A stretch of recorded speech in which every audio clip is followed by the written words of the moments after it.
Guys, good morning. कैसे हैं आप लोग? Welcome back to the channel and मैं हूं सारिका। आशा करती हूँ कि आप सभी लोग बहुत ही अच्छे होंगे और ये नया साल आप सभी लोगों के लिए बहुत ही अच्छा हो। तो ये देखिए, यहाँ पर अभी सुबह के 9 बजे है, तो मैं यहाँ पर किचन की क्लीनिंग कर रही हूँ क्योंकि विलेज में ना थोड़ा सा धूल मिट्टी वगैरह जो होती है ना, तो वो बहुत जल्दी बैठ जाती है। तो 1 या 2 दिन में ये पूरा साफ़ करना बहुत ज़्यादा ज़रूरी होता है। तो इसी तरह से मैं पहले गीले कपड़े से सारा वहाँ का सेल्फ और डिब्बे साफ़ कर रही हूँ। फिर ड्राई नैपकिन से मैं अच्छे से इसे ड्राई कर रही हूँ ताकि थोड़ा सा वो चमक भी जाए। तो ये देखिए कुछ इस तरह से। और वैसे अभी बजे हैं सुबह के 9 और आज है वेडनेसडे यानी कि बुधवार 6 तारीख। 6 तारीख के बाद मैंने डायरेक्टली 10 तारीख का ही वीडियो बनाया। क्यों बनाया वीडियो, क्यों बना नहीं सकी, वो मैं आपके साथ ज़रूर शेयर करूँगी। तो फिर चलिए चलते आगे, मैंने और क्या क्या किया है देखते हैं। और ये देखिए, यहाँ पर पूरा किचन साफ़ करने के बाद मैं यहाँ पर पूरा हॉल जो है वो अच्छे से क्लीन कर रही हूँ। और हॉल क्लीन करने के बाद ना थोड़ा सा मुझे थकान सी हो रही थी क्योंकि मेरी तबीयत भी जो है वो थोड़ी सी ख़राब थी 5 जनवरी से ही। और आज वैसे 6 तारीख है, लेकिन फिर भी मैं थोड़ा सा काम करने में बिज़ी रख रही हूँ क्योंकि खेत में भी जाना है। सुबह सुबह जितना क्लीनिंग का काम करो उतना अच्छा रहता है, नहीं तो पूरा दिन भर में वैसा ही रह जाता है।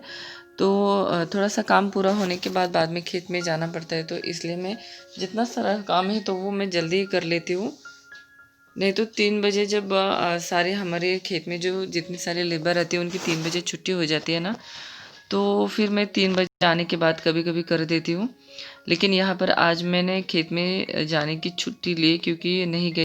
और ये देखिए, यहाँ पर अभी दोपहर के 2:30 मैं यहाँ पर खाना खा रही हूँ और बहुत ज़्यादा भूख लगी थी क्योंकि सुबह से मैंने कुछ भी नहीं खाया था। आम की मैंने चटनी जो बनाई थी वो जैसे कि मैंने आपके साथ ऑलरेडी शेयर की है। और सॉरी टू से फ्रेंड, शायद आपको मेरा आवाज़ थोड़ा सा भारी भारी सा आए क्योंकि मेरी तबीयत अभी भी ख़राब है। ये देखिए, यहाँ पर आज मैंने जवार की जो भाकरी बहन है ना, वही मैं आपके साथ दिखा रही हूँ कि किस तरह से काली पड़ गई थी। धान थोड़ा सा ज़्यादा गीला होने की वजह से, जवार गीली होने की वजह से थोड़ा सा अ, ऐसा ब्राउनिश या फिर थोड़ा सा डार्क ब्लैक कलर नहीं, बट थोड़ा थोड़ा सा काला कलर आया है रोटी को। बट टेस्ट में कोई फ़र्क नहीं पड़ा है इसका, बहुत ही टेस्टी लगती है ये रोटी। और यहाँ पर मैंने आम की चटनी भी ली है। वैसे मैं आपके साथ एक बात शेयर करना चाहती हूँ और बहुत दिन हो गए मैं शेयर करना चाहती थी, लेकिन मैं खुद इतनी बीमार थी क्योंकि मुझसे ना तो खड़ा हुआ जा रहा था, बैठा जा रहा था। और मेरे हस्बैंड ने इतनी ज़्यादा मतलब मेरी केयर की है, देखभाल की है कि मैं आपको क्या बताऊँ। और इतने में मतलब एक बहुत ही ज़्यादा बुरी बात हुई है हमारे साथ। वो क्या हुई है वो मैं आपको नेक्स्ट ब्लॉग में ज़रूर बताऊँगी, क्योंकि अभी मैं नहीं बताऊँगी कि क्योंकि किसी के आने की खुशी है घर में और ऐसे में ये बात बताऊँगी तो वो अलग बात होगी, मतलब अच्छा नहीं लगेगा। तो ये देखिए, यहाँ पर अभी मेरा खाना हो गया, तो वही मैं आपको बता रही थी। और सच माने ये सैटरडे का जो ब्लॉग था, सॉरी वेडनेसडे का जो ये मेरा ब्लॉग था ना, इसके बाद मैंने डायरेक्टली संडे को ब्लॉग बनाया था मैंने 10 तारीख को। उसके बाद मैंने कोई वीडियो नहीं डाला था 14 तारीख तक। और तो फिर ये देखिए, यहाँ पर क्यों मैंने 14 तारीख तक ब्लॉग क्यों नहीं डाला, इसलिए नहीं डाला, वो सब कुछ मैं आपको नेक्स्ट व्लॉग में आपसे ज़रूर बात करूँगी, आपसे शेयर करूँगी, क्योंकि मैं अपनी छोटी मोटी हर एक बात जो है वो आपके साथ शेयर करती हूँ, तो ये बात भी ज़रूर शेयर करूँगी। और आगे लास्ट में आप लोग ज़रूर देखिएगा कि मैंने क्यों वीडियो नहीं बनाया, क्यों नहीं। तो लास्ट में मैं आपको थोड़ा सा बता दूँगी, क्योंकि इतना ज़्यादा बुरा हुआ है हमारे साथ जो हम लोग कभी सपने में भी सोच नहीं सकते। इतनी गलत बात हम लोगों के साथ हुई है, तो इस वजह से बहुत ही ज़्यादा हम लोग शॉक में हैं। पहले तो मेरे हस्बैंड ना बहुत ही ज़्यादा डर गए हैं, कुछ समझ में नहीं आ रहा था क्या कहूँ कैसे कहूँ। बट मैंने सोचा कि नहीं, चलो अगर मैं अपनी खुशी की बात आपके साथ शेयर कर सकती हूँ तो अपने दुख की बात तो ज़रूर शेयर कर सकती हूँ। इसलिए मैंने अपनी थोड़ी सी एक बात है, एक हादसा हुआ है तो वो मैंने आपके साथ शेयर किया है। तो आई होप आप लोग मुझे समझ लेंगे। चलिए चलते हैं। एक औरत बीमार हो जाए या फिर कुछ भी हो जाए, पर वो अपने घर के काम करना कभी नहीं छोड़ती है। वैसे मेरी तबीयत ख़राब थी, लेकिन मैंने कभी इसकी तरफ ध्यान ही नहीं दिया। बट आगे जाके इसका बहुत ज़्यादा बड़ा प्रॉब्लम हुआ। फिर बाद में मुझे हॉस्पिटल लेके जाना पड़ा। मेरी तबीयत बहुत ज़्यादा वीक हो गई, बीपी मेरा लो हो गया एंड फिर ज़्यादा बुखार होने की वजह से मेरी आगे की ट्रीटमेंट नहीं की गई और बाद में उसे फिर करना पड़ा। तो ये देखिए यहाँ पर कुछ इस तरह से पूरे घर की साफ़ सफाई कर रही हूँ। सच में मतलब मुझे समझ में नहीं आ रहा है कि मुझे क्या प्रॉब्लम हो रहा है, क्या नहीं हो रहा है। एक्चुअली ये प्रॉब्लम मुझे पहले हो चुका था, लेकिन इस बार मुझे समझ में नहीं आया, तो इसलिए मैंने इतना ज़्यादा ध्यान नहीं दिया। तो ये देखिए यहाँ पर अभी थोड़ा-सा काम चल रहा है घर का। आई होप, तो चलिए अभी आगे का देखते हैं। ये देखिए भाई कितना खूबसूरत नज़ारा है यहाँ पर। थोड़ा-सा दुःख की बात को साइड में रखते हैं, वो तो मैं आपको बाद में बताऊँगी। लेकिन ये देखिए यहाँ पर हमारे अनियन के प्लांट जो है वो खेत में लगाए जा चुके हैं। इसमें मैंने भी बहुत मेहनत की है और सच में खेत में किसान काम करने के लिए कितना मेहनत करता है वो मैं समझ चुकी हूँ, क्योंकि मैं काम करके थोड़ा-सा बीमार भी पड़ गई हूँ, लेकिन इसकी वजह से मैं बीमार नहीं पड़ी हूँ। उसका एक अलग कारण है। और ये देखिए यहाँ पर मेरे हस्बैंड जो है वो इसे मराठी में इसे सरी बोलता है, तो यहाँ पर अनियन लगाने के लिए सरी बनाना पड़ता है। तो वो मेरे हस्बैंड वो थोड़ा सा साइड का रह गया था, वो बना रहे हैं। और यहाँ पर ये जो सारी लेडी है तो वो अनियन लगा रही है।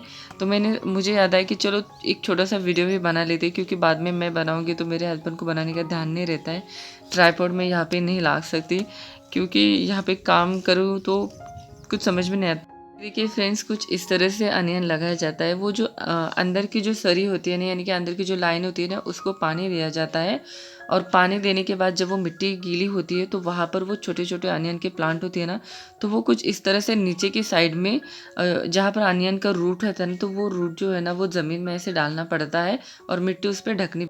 ये देखिए कुछ इस तरह से ये प्लांट लगाते हैं और उस पर ये मिट्टी ढक देते हैं और थोड़ा सा पानी छिड़कते हैं ताकि वो प्लांट निकल ना जाए। इस तरीके से अनियन लगाते हैं। अगर आप भी घर पे कहीं से मिट्टी ला के लगाएंगे और थोड़ी सी गीली मिट्टी करेंगे और उस पर अनियन के सिर्फ इस तरह से प्लांट ऐसे नीचे ऐसे दबा देंगे ना हल्के से, तो अनियन के प्लांट बहुत अच्छे से आ जाएंगे।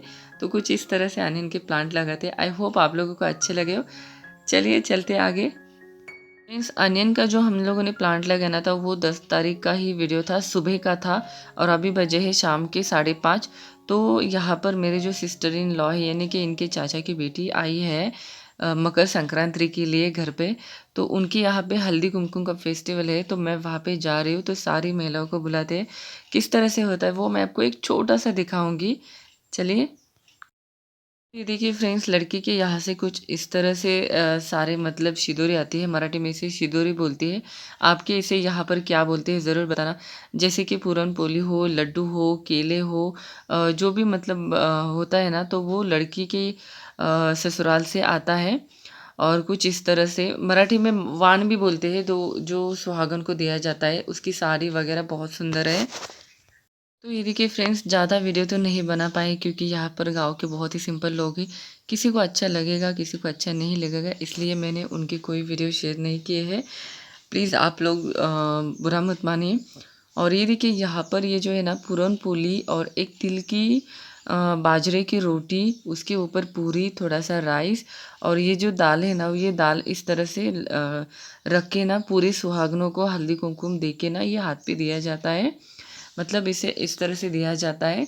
तो सारे जो सुहागनें होते हैं वो आने के बाद दुल्हन को देखती है, आशीर्वाद देती है। और फिर उसे जो भी चीज़ें आई है तो उसका भी बहुत ज़्यादा मतलब लाड दुलार होता है। और फिर वो हल्दी कुमकुम लेके चली जाती है।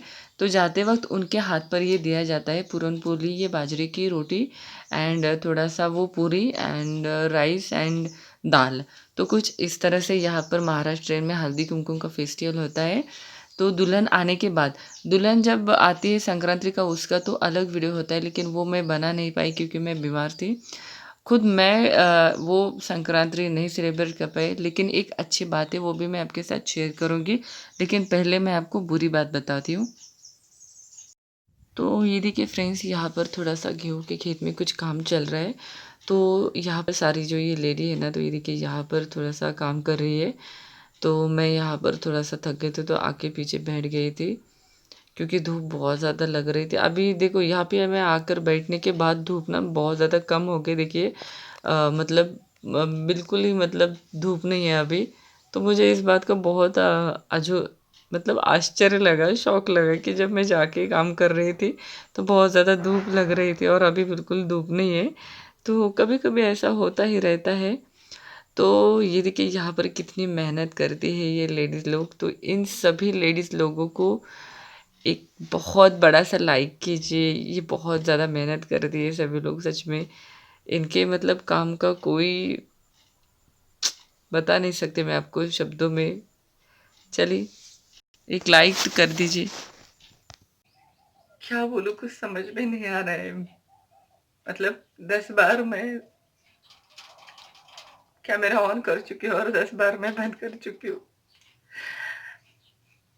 पर नहीं।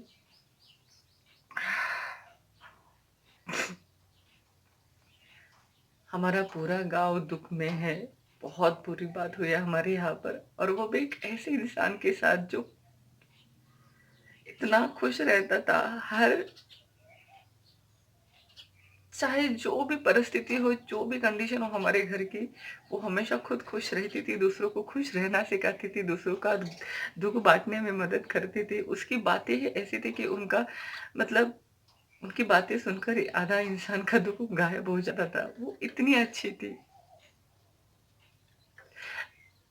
मकर संक्रांति के दिन वो बहुत सुंदर दिख रही थी। सब लोग बता रहे थे, मैं तो नहीं गई थी क्योंकि मेरी तबीयत खराब थी और अभी भी खराब है, और मैं मकर संक्रांति के दिन भी 2-3 बजे तक सो ही रही थी। और फिर उठ के थोड़ा सा मैं फ्रेश होके फिर साड़ी वगैरह पहन के मैं घर पे ही पूजा की थी। मैंने मकर संक्रांति की, मैंने कोई मकर संक्रांति का फेस्टिवल भी नहीं किया था। ना तो मुझसे उठ खड़ा हो रहा था, बात करने का हो रहा था, बैठने को आ रहा था, और खाना तो दूर की बात है। मुझे कुछ भी मतलब समझ में नहीं आ रहा था। मुझे क्या हुआ था, क्या नहीं हुआ था, वो मैं बाद में बताऊँगी। अभी ये ज़रूरी नहीं है, क्योंकि अभी जो मैं आपको बताने वाली हूँ, वो बहुत ही ज़्यादा बुरी बात है। क्योंकि 2 बच्चों से उनकी माँ छीन गई है, जो 15 जनवरी को कल ही वो हादसा हो गया, फ्राइडे को। आज सैटरडे है, और मुझे मतलब उनका नाम भी लेती हूँ ना तो चेहरे पे मुस्कुराहट आती है। सच में उनका नेचर ही ऐसा था। मैं उनका नाम नहीं लूँगी क्योंकि हर एक की अपनी पर्सनल लाइफ होती है। मेरी एक पर्सनल लाइफ है, वो मेरी जो लाइफ़स्टाइल है वो मैं आपके साथ शेयर करती हूँ। वो मेरी पर्सनल है, मेरा व्लॉग है, इसलिए मैं शेयर करती हूँ। लेकिन मैं उनका नाम भी नहीं ले सकती क्योंकि ये एक छोटा गाँव है और वो एक बहुत छोटे गाँव की लेडीज़ है। तो उनका नाम लूँगी तो कहीं न कहीं ये सही नहीं होगा। और वो जो दीदी थी ना, सच में बहुत अच्छी थी। हाल ही में हम लोगों की 15 दिन पहले ही जान पहचान हुई थी, बहुत अच्छे से। एक आई थिंक मुझे लगता है 28 दिसंबर से या फिर 27 दिसंबर से हम लोग की जान पहचान हुई थी। और उस दिन से लेकर अब तक हम 10 तारीख तक एक दूसरे से रोज मिलते थे और बात करते थे, क्योंकि वो हमारे खेत में काम के लिए आते थे। बहुत अच्छा लगता था। और 10 तारीख को, जैसे कि मैंने अभी आपके साथ पहले शेयर थोड़ी देर पहले दिखाया था, मतलब आप लोगों ने ब्लॉग में देखा है कि हल्दी कुमकुम का फेस्टिवल था। तो गांव में एक जगह पर फेस्टिवल था, मैं वहां पे भी गई थी। तो उस दिन उन्होंने मुझे घर में, अरे सारिका ये ना 2 मिनिट का अगं काय लागते, आयुष्याला सारखं काम तर आहेच, घरी एकदा ये। तर वो उनकी बातें मुझे अभी भी मेरे कानों में सुनाई दे रही है। मतलब वो मुझे घर में आने के लिए मतलब इतना रिक्वेस्ट कर रही थी, बट मेरे हस्बैंड ने सुबह से कुछ खाया नहीं था, मेरी भी तबीयत खराब थी। तो इसलिए मैंने घर जल्दी आने का ठान ही लिया था। मुझे अब ऐसा लग रहा है कि सच में क्यों मैं मतलब उनके घर पे नहीं गई। वो इतना प्यार से बुला रही थी, 2 मिनट के लिए रुकती तो क्या फर्क पड़ जाता। अब ये जिंदगी भर मेरे मन में बात रहेगी कि किसी ने मुझे प्यार से बुलाया और मैं उनके घर नहीं गई। काम पर आती थी ना तो इतना उनका मूड अच्छा रहता था। किसी भी इंसान को मतलब उन्हें देखकर नहीं लगेगा कि यार ये इतना काम कर भी थकती है नहीं है, मतलब दूसरों को भी जोश आ जाता था, इतनी अच्छी थी वो। हुआ यूं, फ्राइडे को यानी कि मकर संक्रांति के दूसरे दिन वो हमारे यहाँ पर गांव में मतदान था, वोटिंग था। वोटिंग करके घर में जाके खाना वाना सब कुछ बना के अपने हस्बैंड को खाना खिला के अपना टिफिन भर के वो बकरियों को खेत में लेके गई। लेकिन भगवान का खेल देखिए रोज़ उसका बेटा बकरियाँ लेके जाता है। लेकिन उस दिन उन्होंने खुद ज़िद की कि आज तुम लोगों की छुट्टी, मैं जाऊँगी आज, तुम लोग मत जाओ। उनकी एक फ्रेंड है, जो हमारे घर के पास ही रहती है, तो उनको भी चलने के लिए कहा तो उन्होंने कहा कि मुझे भी थोड़ा-सा कुछ खेत में काम है, आज छुट्टी है तो खेत का काम कर लेती हूँ घर का, कल से हम लोग फिर जाएँगे। जल्दी आ जाऊँगी तो मैं आ जाऊँगी आपके पास। तो वो बकरियाँ लेकर जो मतलब बकरियाँ लेके जाती ही नहीं है, उनका बेटा लेके जाता है। उनके बेटे ने बोला भी कि माँ आप रहने दो, मैं जाता हूँ बकरियाँ के लिए। नहीं कोई बात नहीं, और रोज़ तो तू जाता ही है, आज मैं लेके जाती हूँ। तो वो बकरियाँ लेके चली गई, और जाते ही वो तुरंत पहले शायद पानी लेने के लिए गई, क्योंकि टिफ़िन लेके गई थी, उन्हें पानी पीने की बहुत आदत थी।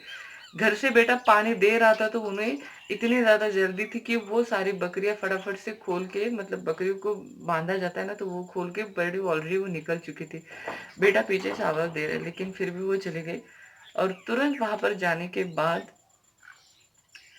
वहाँ पे कुएँ में वो पानी लेने के लिए नीचे गई। एक बोतल भर के कमर में ऐसे रख दी, मतलब गाँव में ऐसे आदत होती है कि ऐसा यहाँ पे रखना, तो वो उन्होंने रख दिया, और दूसरा बोतल वो ऐसा लेकर झुकने गए।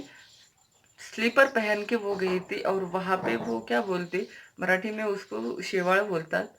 आपके यहाँ पे उसे क्या बोलते हैं मुझे मालूम नहीं है। तो उससे उनका ना वो स्लीपर से उनका वो पैर, मतलब उनके सैंडल से वो पैर फिसल गया उनका, और वो पानी में गिर गए। उन्हें तैरना नहीं आता था।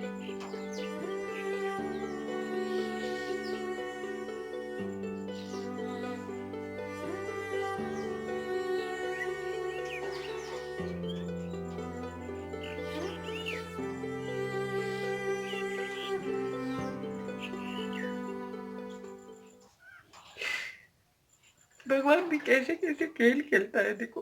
रोज़ वो नहीं जाती थी, उस दिन उनको अकेले भेज दिया। बेटा ज़िद कर रहा है तो बेटे को मना कर दिया।